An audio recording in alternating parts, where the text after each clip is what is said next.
Hai Halo guys semuanya. guys, Assalamualaikum warahmatullahi wabarakatuh. Kembali lagi bersama kita Laguna Family. dengan Dedi Dedi Anggun, Anggun dan Momi Momi Jela. Jala. Hai hai hai hai.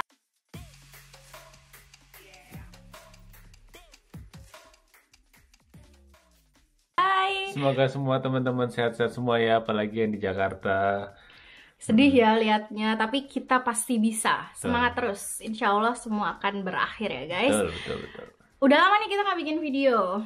Hari ini kita akan ngebahas sistem dinas malam di Jerman, di rumah sakit di Jerman.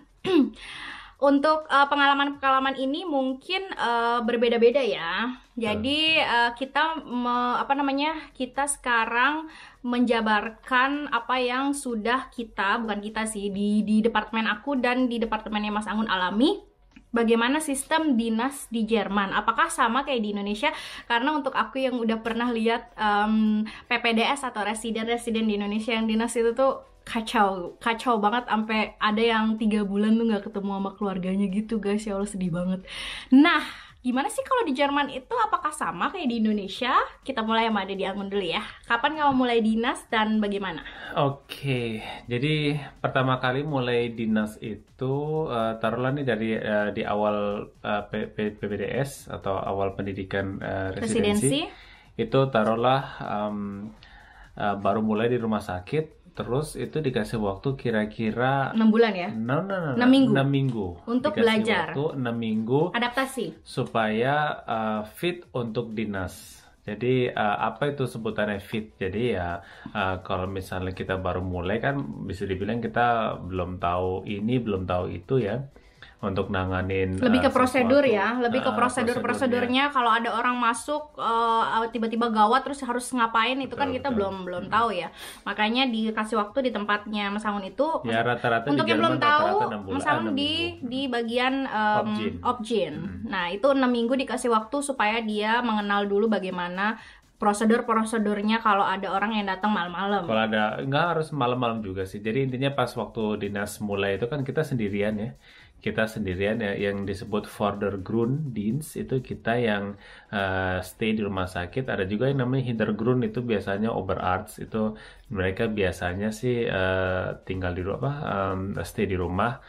Kalau ada apa-apa, nah itu bisa ditelepon. Ada juga di rumah sakit yang besar yang Hintergrundnya itu dia.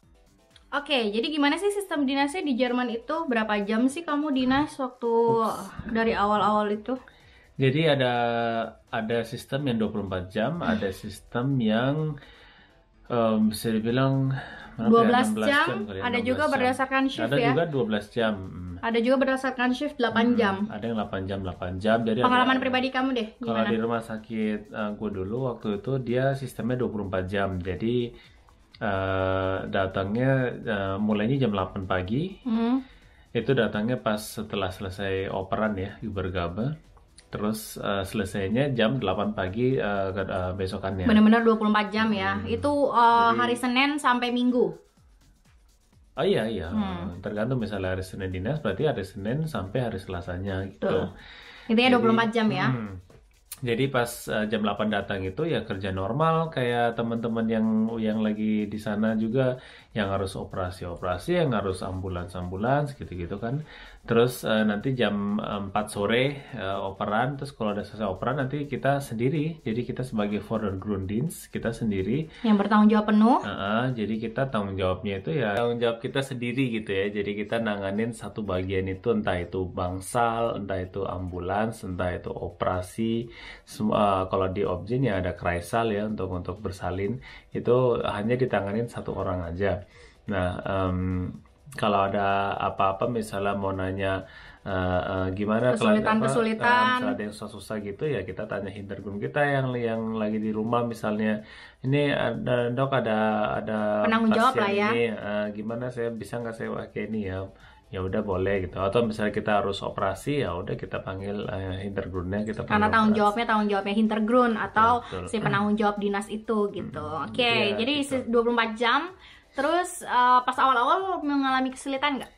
Jadi semua apa namanya dokter residen yang baru mulai itu lumayan deg-degan juga ya, kayak wah ini dinas Tiba-tiba pertama dapat gue yang nih, gawat gitu ya. Ya benar-benar wah ini ampun. benar, dinas pertama gue nih berat banget nih, takut ada yang gawat, benar-benar ada yang gawat, terus gimana nanganinnya belum bisa kan gitu.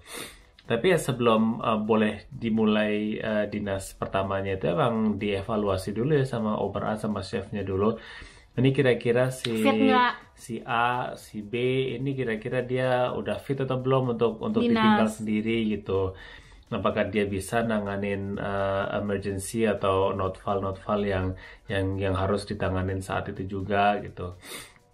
Terus mengenai organisatorisnya, misalnya kayak ada pasien datang terus dia harus nyiapin ini, harus ngisi Itu formulir prosedurnya ini, ya. prosedurnya itu juga harus dipelajarin. Makanya itu kira-kira dibutuhkan waktu 6 minggu sampai dia fit. 6 minggu itu kan teorinya, tapi kan tergantung orangnya juga, ya Kalau kan? misalnya dia belum fit ya dikasih waktu Dikasih lagi, waktu lagi. 2 minggu.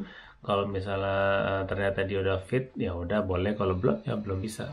Nah, berbeda sama di Uptailung atau di departemen aku itu, karena kita penyakit dalam itu dibagi beberapa Uptailung kecil, jadi itu orangnya lumayan banyak, jadi kita dapat kebagian dinas cuman 12 jam.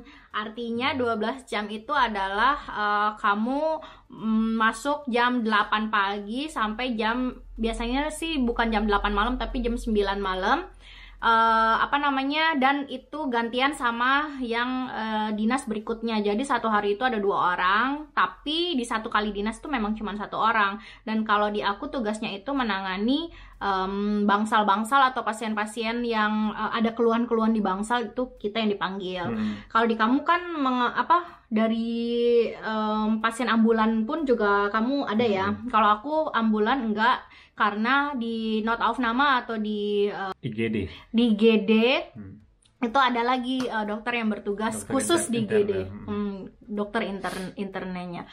Gitu guys. Nah, berapa kali sih dalam sebulan kamu dinas? Iya jangan ini dulu ya guys. Ini agak lucu nih. Jadi ya beda banget sama di Indonesia ya. Kalau yang di rumah sakit gue dulu itu yang 24 jam maksimal 6 kali maksimal. Tapi belakangan ini kedapatan cuma 5 kali dinas per bulan. Itu per bulan. 6 kali itu per bulan. Jadi habis selesai 24 jam itu ya pulang dan udah boleh ngapa-ngapain gitu. Free ya. Free ya. Kalau dibebaskan dari tugas lah kasarnya. Kalau di Indonesia mungkin beda lanjut ya. lagi. Lanjut lagi terus ya. Tapi kecuali kamu kalau dinas Hintergrund. Kalau Hintergrund tuh harus lanjut lagi. Nah, kalau Hintergrund itu yang penanggung jawab. Itu besokannya ya kerja normal. Sampai jam 4 sore. Ya, jadi kalau di Uptailung aku atau di departemen aku itu maksimal cuma 3 kali, guys. Nah, untuk dinas itu digaji nggak? Digaji, benar. Jadi semakin banyak kita dinas, semakin dihitung jamnya ya. Banyak juga jam yang kita kumpulin ya, yang kita bisa ditukar pakai uang. Jadi kalau dinas 24 jam itu dihitung juga berapa jam kita dinas, dan kalau 12 jam itu otomatis lebih sedikit dapatnya dari yang dinas 24 jam. Terus belum tentu juga sih, cuman itu hitungannya lumayan kompleks ya. Iya, hitungannya setiap rumah sakit juga beda-beda ya. Rumah sakit beda. Jadi kira-kira sekali dinas tuh kayak gitu. Dan di sini tuh rumah sakit juga nggak mau kalau kita tuh dinas terus-terusan juga. Itu ada kayak undang-undang tenaga kerjanya gitu guys. Jadi makanya kamu kalau habis dinas itu di hari biasa, besokannya tuh pulang ke rumah gitu. Karena dia dalam satu hari itu kita nggak boleh kerja melebihi dari 8 jam per hari. Plus dinas. Udah, itu harus di rumah, harus rehat dulu gitu guys. Nah, kira-kira gitu tuh sistem dinas di rumah sakitnya Mas Anggun, di Uptailungnya dia dan di Uptailung aku. Mungkin teman-teman yang udah di Jerman, yang udah ngambil spesialis juga pasti mengalami pengalaman yang berbeda-beda. Dan itu dicatat ya, setiap rumah sakit dan setiap yayasan itu punya peraturan yang berbeda-beda. Dan setiap Uptailung, walaupun kayak aku dulu di satu rumah sakit, tetap aja di setiap departemen tuh beda-beda guys peraturannya gitu. Nah, tapi kita ya jangan, walaupun uangnya juga lumayan, tapi tetap aja kita mengambil pengalaman ya dari dinas itu. Jadi kita lebih siap untuk menghadapi menghadapi kasus-kasus notval atau kasus-kasus akut di rumah sakit gitu. Ya semakin banyak kita dinas, semakin banyak juga kita belajar ya, soalnya kita dipaksa untuk buka buku, dipaksa untuk ngadapin siap menghadapi apapun gitu. Soalnya nggak ada yang bantuin kita gitu, kasar kita sendiri. Dan misalnya kita mau nanya ya kita nanyanya ke Hintergrund. Jadi itu kira-kira sistem dinas di rumah sakit di Jerman yang kita alami berdua. Dan buat teman-teman yang punya pengalaman lain atau ingin cerita atau ingin bertanya, boleh di seksi komen di sini. Terus jangan lupa ikutin Instastory Mommy Jola di @jolalucu Instagram untuk dapat info-info terbaru di rumah sakit di Jerman gitu guys. Nah, oke. Sekian video kita hari ini membahas tentang sistem dinas di Jerman. Terima kasih buat teman-teman yang sudah menonton sampai habis. Jangan lupa like, subscribe, dan komen. Keep healthy. Cheers. Bye-bye.